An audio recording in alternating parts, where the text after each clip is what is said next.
The course title is Honoring Foundational Indigenous Knowledges in Literacy Learning and Literacy Experiences. And I developed the course because I was an elementary teacher for 13 years.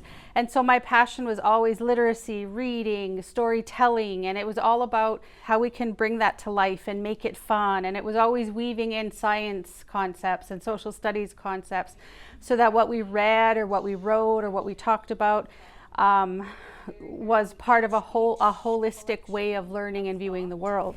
Is very, very different, and so it's not just about throwing images and words down on the page and then you're done. When I came to university after 13 years of teaching elementary school and I got my master's, my PhD, and then I started to teach the literacy classes, they felt that the focus was very much on reading and writing and spelling. Like, it didn't have a lot of the fun and the joy and the wisdom that I would see as an elementary teacher.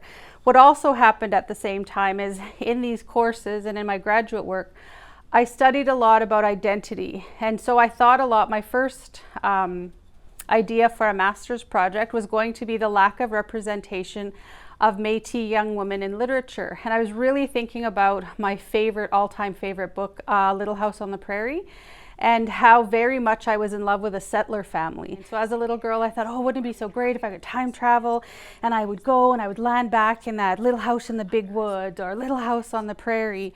But what I always had this little fear that if I did that, I knew I was Métis. We had identified as Métis at that time and had not received our full status.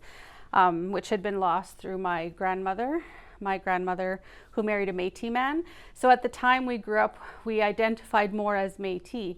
And I knew that being Métis, I had settler ancestry and I had Indigenous ancestry. And the fear was that I'd end up back into the teepee and not the log cabin. And I really didn't want to.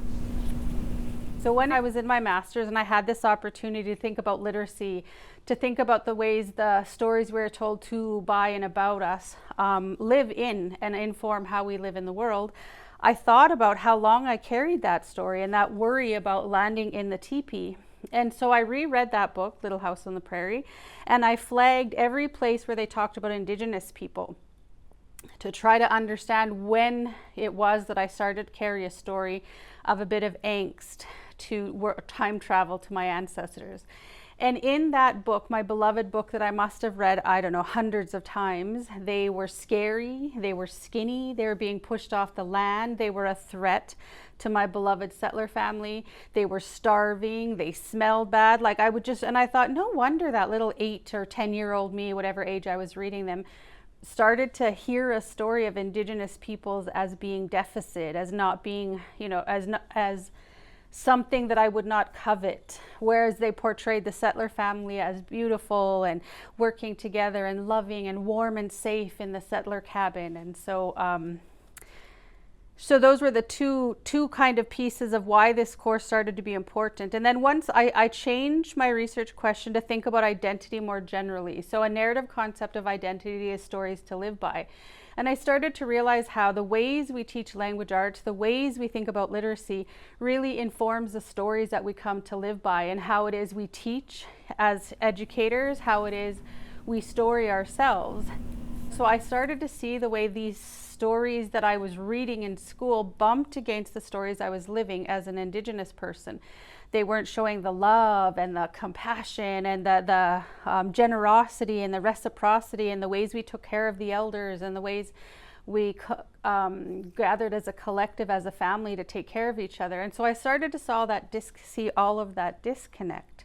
I saw how literacy and the way we taught it was not honoring all of that. So I took this, lifetime of angst, but also love, love, love of all things literature. And I wanted to create a course where it brought life back to it. Tansei! Hello, it's good to see you too. I'm so excited to see what we're doing today. I wasn't an avid reader growing up. It wasn't my favorite activity to do. I found it a struggle. It was always work. It wasn't enjoyable. I enjoyed listening to people's stories, but not the actual reading part of literacy.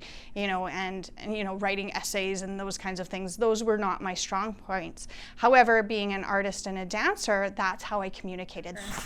I started taking the class. The very first day, we looked at what is our role or what is our history with understanding literacy, and really looking at our identity and how story was presented to us, and how we kind of had a relationship with story in terms of things.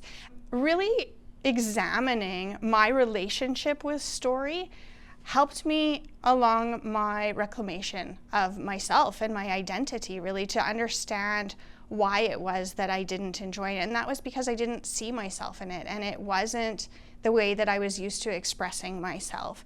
And so when we started to look at, how story was orally transmitted, or through ceremony, or through our dance, or through art and beadwork within our culture, that really resonated with me. It allowed me to be able to really connect. And what I think the biggest thing I got out of the class was that whole sense of community, to really see how non-Indigenous and Indigenous teachers within the program, how we were able to connect with one another and really learn from one another and explore in a very authentic way, and being on the land and looking at story that was written by Indigenous people rather than about Indigenous people really helped me to be able to connect and then reevaluate really how I was going to approach my classroom, putting lipstick on a pig. Yeah. It changed my love of literacy and understanding of really what literacy is. Not that it is just that reading and writing that, is expected in kind of the Western ways of knowing and being in schools, but really looking at going, okay, my literacy is my art, it is my beading, it is dance, and that kids can express and show that in so many different ways that, we don't need to limit it to, a standardized test within our classrooms. We can really honor story in so many ways and allow students to really flourish and show their gifts. And what the sketchnoting process helped you in your thinking process? So as teachers, we're lifelong learners. We love to learn, of course. So I have continued to, every summer, take more and more courses just to help me better understand and be more prepared. When I was in university 30 years ago, things have changed since then. And so I think it's so important that we continue to learn. It just allows us to rekindle that home fire within us to really learn ourselves and then be excited to share those new things in our classrooms, because we're always looking for the new, always looking for ways to connect with kids that maybe don't connect in the same way as some others.